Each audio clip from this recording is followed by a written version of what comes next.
There is a specific kind of silence that falls over a room when a man decides to choose himself. It's not a hostile silence, but it is thick with the weight of unspoken judgment, a collective recognition that an established, sacred boundary has been transgressed. Imagine a high-stakes social gathering, perhaps a housewarming party in a meticulously curated suburban home. Everyone present is performing. The proud parent, the devoted partner, the responsible pillar of the community, all wearing their carefully tailored social masks. Then, the single man walks in. Not the desperate bachelor searching for attachment, but the deeply content, self-possessed individual who shows up alone, completely unbothered, carrying no apology for his unburdened existence. He is not necessarily richer or better looking, but he possesses an undeniable gravity. He commands his own time, his interests are purely his own, and his future remains an open, unco-signed document. The married men in that room look at him, and they feel a complicated shudder. It is not pity for his lack of attachment. It is a profound, immediate recognition of a ghost they buried years ago. The ghost of their uncompromised potential. This primal tension, the constant, grinding conflict between the life we live for others and the life we crave for ourselves, was the bedrock of Carl Jung's deepest investigations into the human psyche. Jung understood that society doesn't just ask us to compromise, it demands that we construct a false self, a flawless social mask he termed the persona. This persona must be so convincing, so perfectly aligned with collective expectations, that we eventually forget the authentic self buried beneath it. This construction requires the ultimate act of voluntary psychological sacrifice, the murder of our intrinsic freedom. Jung named the lifelong, often terrifying journey toward authentic selfhood individuation, and he knew that nothing terrified the collective more than a truly individuated soul. Because the man who successfully achieves individuation proves one dangerous thing: the established social structure, the collective script, the expected path, all of it is optional. He reveals the persona for the lie that it is, and that revelation threatens the comfortable stability of everyone else who committed to the mask. Before we delve into the deep mechanics of how we bury our true self under the weight of societal expectation, I want to anchor this dangerous conversation in reality. We are talking about a shared human anxiety, a collective shadow that haunts us all. Tell me quickly, right now, before we go deeper, what city is this difficult, necessary truth reaching? I need to know where the awake ones are listening from. Look closely at the ritual of every Monday morning in every professional setting. The men enter wearing their psychological armor. We have the man committed to the collective, let's call him David. He recounts his weekend, every activity pre-scheduled and focused on mandatory duties. A child's obligatory sports tournament, a necessary repair on the shared house, a long required dinner with his spouse's distant relatives. His voice carries a tone of weary virtue, a performance of acceptable struggle. He talks constantly about having to, a refrain of civilized necessity. Then there's Ethan, the man who lives outside the collective script. His weekend was structurally illogical, dictated by pure internal impulse. He drove 500 miles to see an abandoned historical site, spent Saturday sketching until the light failed, or simply let his entire Sunday disappear into a creative project that answered to no one's timeline or approval. Ethan's story carries the low, persistent hum of genuine internal decision. Who had the better weekend?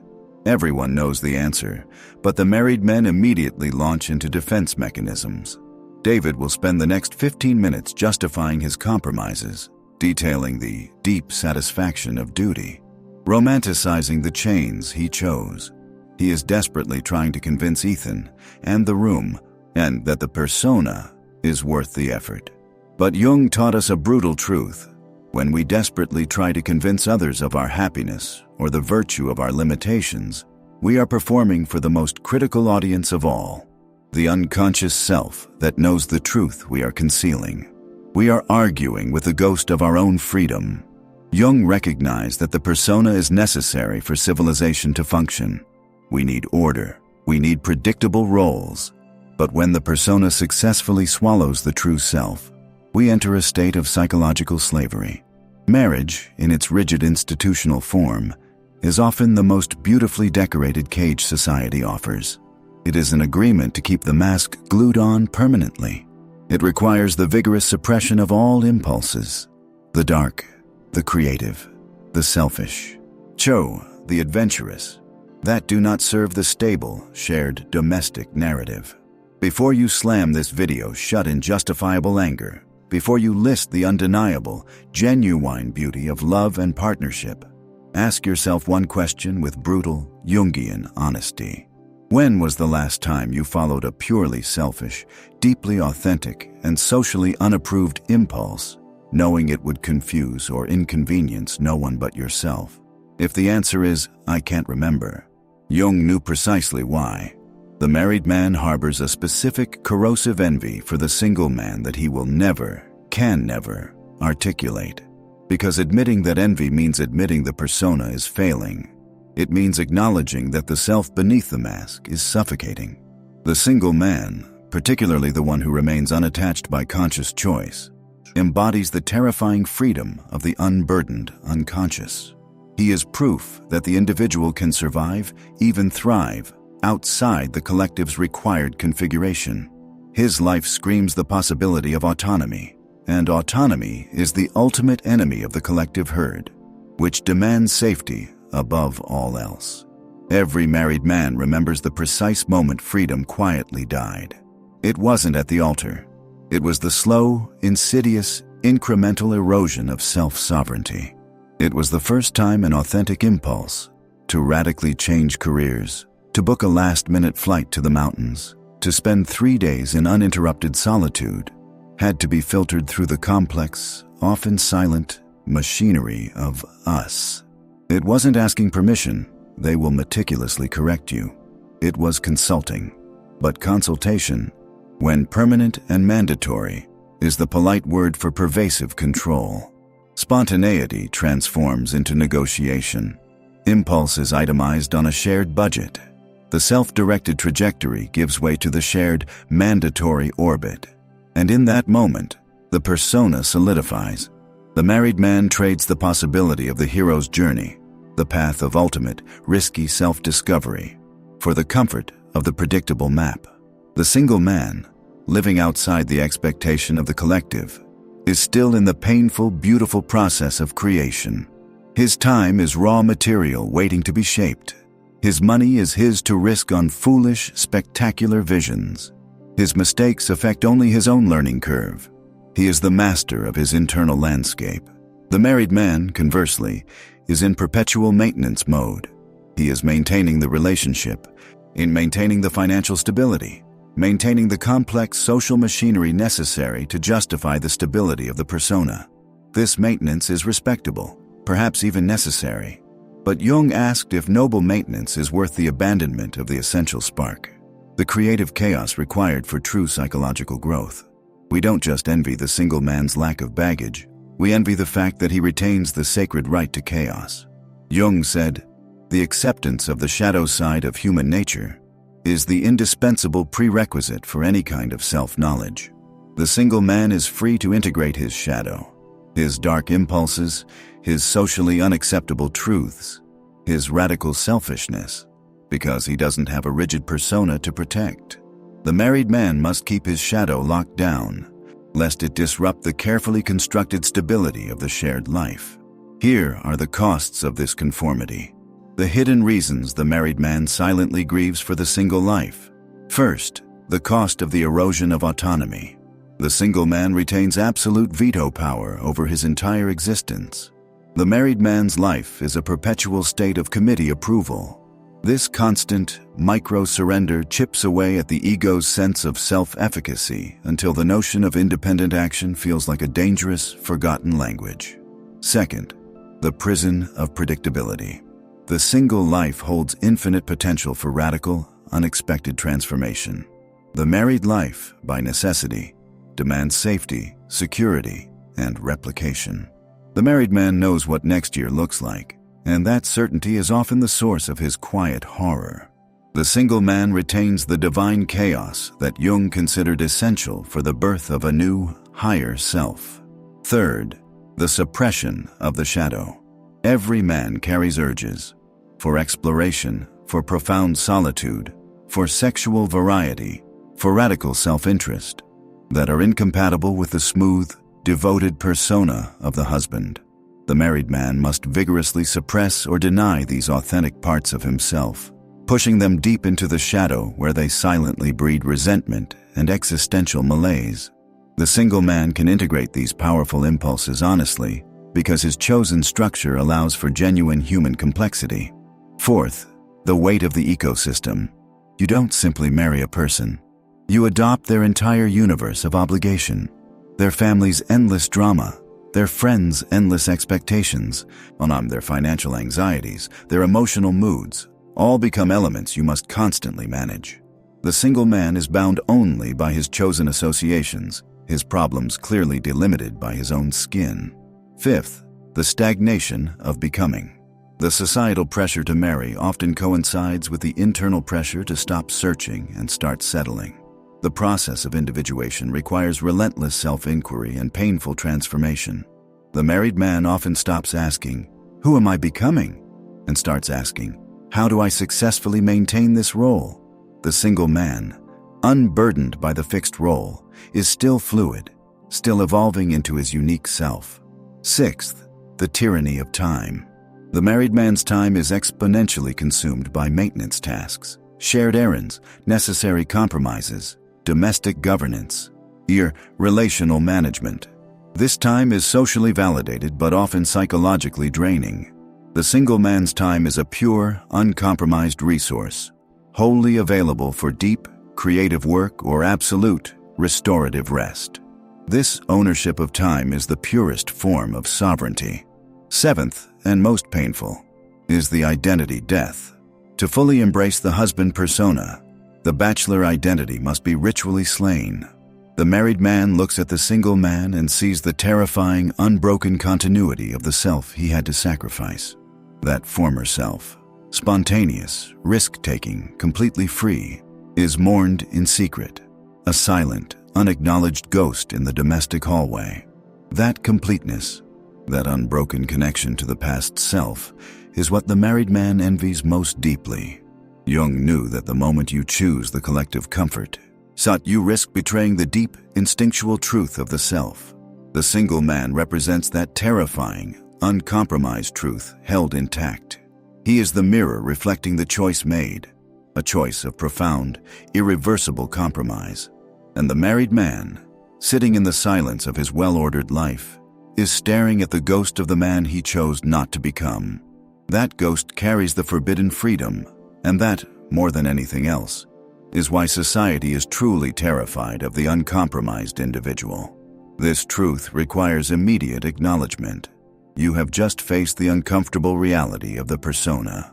I need you to step outside that role right now and anchor this difficult honesty in the world.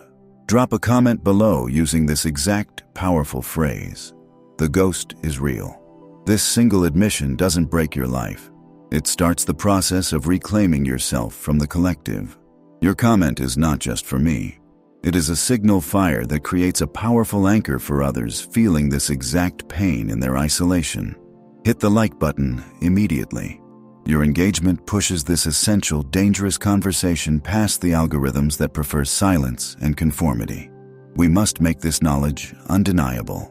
And before you return to the comfortable lie, understand this. The next part of this deep dive will completely dismantle the concept of relationship structure as we've been taught to understand it. We are going to explore a psychological force so primal, so disruptive, that it explains why all compromises eventually breed resentment. You will not see your relationships, your compromises, or your future the same way again. Subscribe right now. Stay alert, stay honest, stay awake, because missing this next revelation means returning willingly to the psychological sleep you just fought so hard to wake up from. The married man is standing in his kitchen, exactly at 7:15 p.m. The light is soft, the house is quiet, and the smell of dinner, something standardized and predictable, is in the air. He looks at the calendar, marked out months in advance. The family trip, the dental appointment, The social engagements he agreed to because they were non-negotiable for her. And in that moment of perfect domestic stillness, a thought pierces him like a shard of ice. This is my life forever. It is not dread of death that grips him. It is dread of repetition, dread of the infinite, comfortable predictability that has swallowed every spontaneous possibility. This man, standing in his own home, realizes he is not the owner of his life. He is the custodian of a joint venture. He traded the terrifying vastness of his own potential for the small, warm security of the collective we. This realization is the psychological earthquake that society tries desperately to silence. It is the forbidden freedom that Carl Jung saw lurking in the repressed parts of the psyche, the shadow self, and that Nietzsche identified as the failure to achieve self-mastery over the constraints of the herd. The married man sees the single man, and he doesn't just see a bachelor. He sees the living, breathing ghost of the man he chose to murder, the autonomous self. Now that we have cracked open this dangerous truth, I need to know where this conversation is reaching you. Tell me the city you are watching from right now. Ground yourself in the present moment, because we are about to delve into the depths of a compromise so profound, so integrated into the social fabric, that most men will never admit it exists. The central tragedy of this arrangement, as Nietzsche observed, is the surrender of the vertical life to the horizontal life. What does that mean? The vertical life is aspiration, transcendence, the climb toward the ideal, the creation of meaning through struggle. The single man, unburdened by the collective drag of maintenance, can dedicate his entire energy reserve to vertical movement. He can spend years on an abstract intellectual pursuit, risk financial ruin for a potentially world-changing invention, or undertake physical and psychological trials that refine his character. His decisions are streamlined toward becoming something higher, something truly individual. The married man, however, is tethered to the horizontal. His energy is relentlessly redirected toward maintenance. He is maintaining the relationship, maintaining the mortgage, maintaining social ties, maintaining the stability that two people require. His focus shifts from the extraordinary to the mundane, from transcendence to logistics. His week is not defined by existential breakthroughs, but by the relentless checklist of domestic and social obligations. The oil change, the parent-teacher meeting, the negotiation over vacation destinations, the endless, detailed conversations about household division of labor. He is an administrator of stability, a manager of shared resources, but he is no longer a creator of self. This horizontal pressure, this flattening of ambition, is the silent killer of the soul. The married man's envy is thus not rooted in petty desire for sexual variety, although that exists, but in a profound longing for the unconstrained pursuit of the great work. Every time the single man publishes a book, starts a successful new venture, or simply dedicates an entire Saturday to mastering a complex skill, the married man feels the agonizing weight of his compromised potential. He knows that his own life force, once a burning engine of ambition, is now distributed thinly across 1,000 tiny obligations. His will to power, that inherent drive to overcome and dominate his environment, is now expressed only in ensuring the lawn is cut and the children are quiet. Consider the role of the persona. Jung described the persona as the mask we wear in society, the socially acceptable facade. For the married man, and the persona of the good husband is incredibly dense and demanding. It requires constant performance, expressing appropriate affection, demonstrating visible commitment, showing patience during conflicts, and adopting the approved conversational script. For example, we decided, my wife thinks. This performance is exhausting because it requires the suppression of the authentic self. The man who might prefer solitude, intellectual ruthlessness, or unpopular opinions. The single man, living outside the primary institution of social conformity, requires a far less restrictive persona. He can be messy, difficult, uncompromising, and moody without endangering the foundational structure of his existence. He doesn't have to code switch. His public self and private self are closely aligned. He doesn't perform contentment. He simply is. This freedom from performance, this seamless integration of self and role, is the ultimate luxury the single man possesses.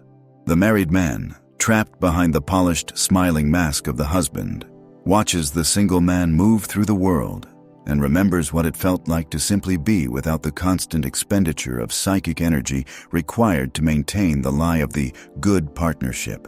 This brings us to the architecture of conformity. Society does not merely recommend marriage, it demands it. It is the final rite of passage, the ultimate sign of psychological normalization. To remain single past a certain age is to remain outside the protective walls of the social script, inviting scrutiny, pity, or suspicion. The married man, in choosing the cage, bought his acceptance and silenced the societal critics. He traded his right to be strange, nonconformist, or truly challenging for the warm blanket of approval. Nietzsche understood that the only individual who achieves true greatness is the one willing to pay the highest price, rejection by the herd. The single man who remains autonomous and committed to his own path has paid this price. He has endured the microaggressions, the incessant, "Why aren't you married yet?" the attempts at forced pairings, the implication that his freedom is a result of some deep personal flaw. He carries the weight of nonconformity. The married man, however, knows deep down that he chose the easier path.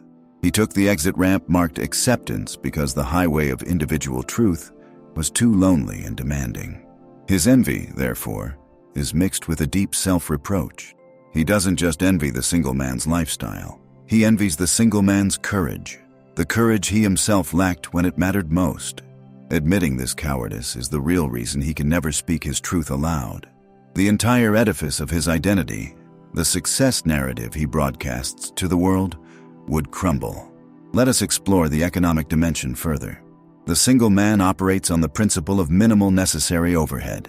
He is financially accountable only to his own ambition and security. He can liquidate assets, move countries tomorrow, or take a high-risk sabbatical without an hour-long discussion involving spreadsheets, childcare logistics, and emotional reassurance. His financial life is vertical. Every dollar can be dedicated to his own development or project. The married man's finances are inherently horizontal and defensive. Money is no longer a tool for self-actualization. It is a shield against joint disaster. Every major investment, the house, the car, the college fund, serves to deepen the anchor. These are not just physical assets. They are psychological chains forged in gold. They are the beautiful decorations of the cage. They ensure that even if the married man wakes up tomorrow with a sudden, agonizing need to break free and pursue a radically different life, the sheer, crushing weight of the shared financial ecosystem makes the escape mathematically impossible. He is trapped not by love, but by liquidity, or rather, the lack thereof. His freedom is priced out of the market by the cost of his own security. Nietzsche challenged us to live a life that we could affirm, even if forced to repeat it infinitely, the eternal recurrence. For the single man pursuing a life of authentic self-creation, the chaos and uncertainty are affirmative. He might endure struggle, but he owns the struggle. His story, repeated, remains his masterpiece, even if unfinished. For the married man, the repetition is horror precisely because the story is not entirely his own. The infinite repetition of the compromises, the endless cycle of maintaining another person's needs, navigating their family dynamics, and surrendering control over the remote control, becomes a claustrophobic hell. He knows that his best chapters were written before the compromise, and everything since has been footnotes and acknowledgments. The lack of genuine danger or high-stakes unpredictability, the very stability he sought, becomes the source of existential decay. The single man, living constantly on the edge of the unknown, feels the sharp, painful reality of existence. The married man is dulled by comfort. This deep dive reveals that the envy is not superficial. It is an existential cry from the soul that misses its own sovereignty.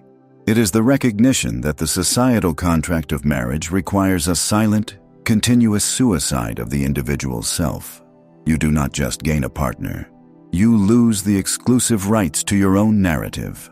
The married man cannot see the single man thriving without his psyche, recognizing the path not taken, the higher self that was sacrificed for comfort. The single man's continued existence is a constant and brutal proof that freedom and meaning do not require the gilded cage. He is the living counterargument to the married man's carefully constructed narrative of contentment. What we are discussing here is the ultimate self-betrayal, the moment you stop becoming and start belonging.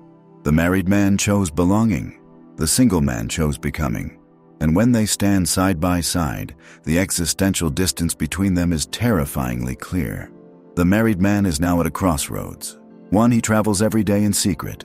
He must either admit the envy and risk tearing down the structure that protects him, or he must bury the feeling deeper, hardening the lie into a permanent truth. Most men choose the burial. They become champions of the very institution that limits them, preaching the beauty of compromise to convince themselves that the compromise was necessary and good. This defense mechanism is crucial for survival. If the compromise wasn't good, then his entire adult life is founded upon a fundamental, self-inflicted error. The single man simply exists in honesty. He has no need to justify his choices to the collective. His life is the answer to the question, what if I prioritized my own unique destiny above the comfort of societal norms? The married man knows the answer to that question would have led to a radically different and perhaps more powerful version of himself. And that knowledge, that specific, agonizing shadow of what could have been, is why the ghost of the single man haunts his quiet evenings. The truth demands release. Right now, type the single phrase that validates your deepest realization. Write the words, "The cage is visible." Let this acknowledgement be the first step toward reclaiming the sovereignty of your inner life, whether you are in a partnership or fiercely autonomous. You have just proven a profound capacity for brutal self-honesty that most people avoid for decades. Join this community of truth-tellers now. Hit the subscribe button because your journey toward radical self-mastery requires consistent, dangerous knowledge, and this channel is your forge. Press the like button immediately, demonstrating your commitment to shattering the comforting illusions that keep so many people asleep and contained. Your engagement is the lightning strike that illuminates the path for every person lying awake tonight, some wondering if they are the only one who sees the bars. And here is the certainty for the next step. Our discussion of the forbidden freedom is not complete. We must explore the consequences of this suppressed envy, the explosive psychological mechanism that inevitably activates when the self is buried alive. Prepare yourself for the final detonation, the ultimate truth about the cost of conformity and the terrifying price of genuine liberation. That knowledge awaits you in the next video, and understanding it is not optional. It is the difference between living authentically and merely surviving within a borrowed life. Be awake, be here, and be ready to meet the version of yourself you have been avoiding. It's an unbearable silence that descends just before dawn, not the quiet of peace, but the quiet of finality. And the married man lies in the darkness, his wife's steady breathing the only proof of his contracted reality. In this hour, when the rational mind is weakest and the primal self surfaces, he is forced to face the most devastating question of all. Not whether he made a mistake, but whether he became a ghost.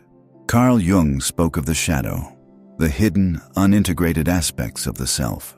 For the married man, that single, unconstrained existence he abandoned does not just vanish. It becomes a powerful, pulsating shadow, a ghost self that haunts his contentment. It is the repository of every road not taken, every risk avoided, every spontaneous desire suffocated by the heavy blanket of shared responsibility. He doesn't just envy the single man's freedom. He envies his own unlived life, personified and running wild outside his gilded cage. This forbidden freedom, the one that terrifies society, is the freedom of self-creation, unburdened by external accountability. Society fears the individual who claims absolute sovereignty over his own existence, because such a person is inherently unpredictable and ungovernable. The entire mechanism of civilization, from mortgages to neighborhood associations, is designed to convert that chaotic individual energy into predictable, manageable social units. Marriage is the master stroke of this societal engineering, the ultimate taming ritual. It transforms the untamed energy of becoming into the reliable inertia of maintenance. The married man is now the maintainer. He maintains the structure, the schedule, the peace, the shared narrative. He is the guardian of stability. But stability is the enemy of transcendence. When Nietzsche spoke of the Übermensch, the one who creates his own values, he was speaking of a figure who required boundless, unbroken time and energy devoted solely to his own becoming. This figure cannot negotiate his genius with a shared checking account or filter his revolutionary ideas through the lens of domestic tranquility. The married man, by definition, has chosen to abandon the path of the Übermensch for the path of the respectable citizen. He traded potential divinity for domestic reliability. The single man, the one sitting unbothered at the wedding reception, represents the enduring refusal to make that trade. He is the living symbol of radical individualism. He did not achieve this state accidentally. He fought for it. He endured the relentless social interrogation. When will you settle down? What's wrong with you? Aren't you lonely? Society tries to shame him back into the fold, treating his autonomy as a disease, his self-possession as selfishness. The single man, by resisting, proves that the social contract is optional, and that is what fundamentally terrifies the system. The married man knows this terror intimately because he remembers succumbing to it. He remembers the moment when the pressure to conform became heavier than the desire to create. The final stage of this surrender is the psychological defense mechanism where the cage is not merely accepted, but actively glorified. He becomes an evangelist for the very chains that bind him, loudly proclaiming the virtues of compromise, sacrifice, and partnership. He must convince the single man that his lonely freedom is actually poverty, while simultaneously convincing himself that his comfortable domestication is actual wealth. But the single man, viewing this performance, sees the frantic energy required to maintain the illusion. He sees the exhaustion hidden behind the smiling photographs. He sees the small, necessary murders of ambition committed weekly in the name of us. And in that moment of clear sight, the married man's envy becomes acute, a sharp physical pain of recognition. He recognizes that the single man is not just surviving, he is actively thriving in the very conditions, unpredictability, solitude, untrammeled choice, that the married man has pathologized and exiled from his own existence. This is the great, unspoken tragedy of conformity, the slow, intentional flattening of the self. The married man lives a bifurcated existence. There is the public man, the dutiful partner, the committed father, the provider who is praised and validated by the tribe. And there is the private man, the one who reads philosophy late at night, the one who dreams of remote mountains or sudden career pivots, the one who whispers to himself, "I remember who I was." That private man is starving, nourished only by stolen moments and forbidden fantasies. The single man, however, is a unified entity. His public and private selves are aligned because his life is a direct reflection of his internal architecture. He is whole, even if society judges him as incomplete. We must speak these truths openly, for only in articulation can the weight begin to lift. We must locate the source of this tension. Sigh, this fundamental trade-off. Where are you experiencing this realization? Tell me the city you call home right now. Are you in a quiet suburban bedroom where the walls feel too close? Or are you sitting in a high-rise apartment in a buzzing metropolis, watching the chaos you chose to embrace? Let us mark these geographical points of philosophical clarity, because this realization is not local. It is a universal awakening. The essence of the forbidden freedom is not merely the absence of obligation. It is the presence of an absolute, self-imposed destiny. The married man accepted a destiny that was partially written by another person and largely dictated by social precedent. His destiny is a joint venture. The single man accepted a blank page. The terror lies in the fact that he must author every word himself, with no editor, no co-signer, and no guarantee of a happy ending. But this terrifying burden of total authorship is also the source of his infinite dignity. He is responsible for his own greatness and his own failure, and that accountability is the purest form of freedom. Consider the married man's emotional budget. His resources, time, focus, emotional energy, are constantly being allocated toward the maintenance of the relationship. This is a zero-sum game. Every minute spent smoothing over a conflict, planning a shared activity, or tending to the needs of the domestic ecosystem is a minute subtracted from his ability to invest in his own revolutionary project, whatever that might be. A book, a business, a deep philosophical inquiry. His genius is perpetually underfunded. The single man's emotional budget, conversely, is a closed loop dedicated entirely to self-investment. His creativity is constantly nourished because his energy is not fragmented. He can afford the necessary obsession required for mastery. This is not selfishness. It is the prerequisite for self-actualization. The final verdict on this choice is often delivered in silence, years after the vows. It is the profound disappointment when the married man realizes that the stability he purchased was not, in fact, peace, but merely the absence of dynamic conflict. He achieved equilibrium, but at the cost of vibrancy. Nietzsche's insistence on the necessity of chaos. One must still have chaos in oneself to be able to give birth to a dancing star, is the indictment. The married man voluntarily sterilized his chaos, sacrificing the possibility of a dancing star, a life of true and radical self-creation, for the predictable glow of a domestic nightlight. The single man, watching this, understands that the greatest lie society tells is that happiness requires halves to become whole. The truth is that only whole people can achieve genuine freedom, and they achieve it by refusing to be divided. They understand that to merge your existence is to voluntarily introduce a permanent check on your potential. They accept the loneliness, the scrutiny, and the sometimes brutal self-reliance, because the alternative, the silent, slow death of one's truest self, is an unacceptable price to pay for social comfort. This isn't a critique of love. It is a declaration of the supremacy of the individual will. Love is a feeling. Marriage is a structure. And the structure is designed, intentionally or otherwise, to contain and neutralize the potentially destructive force of unbridled human passion and ambition. The single man stands outside the structure, still containing his full, volatile, and terrifying potential. Now you have reached the end of this journey. You have looked into the abyss and recognized the truth of the chains you either wear or actively avoid. We demand that you acknowledge this clarity right now. This realization is too powerful to keep silent. We are creating a community of those who refuse to live in comfortable delusion. Here is the call. I command you to write this exact phrase in the comments. The ghost is awake. Do not dilute it. Do not qualify it. This phrase is a powerful trigger for your mind, affirming that the unlived self, the part you thought you killed, is demanding attention.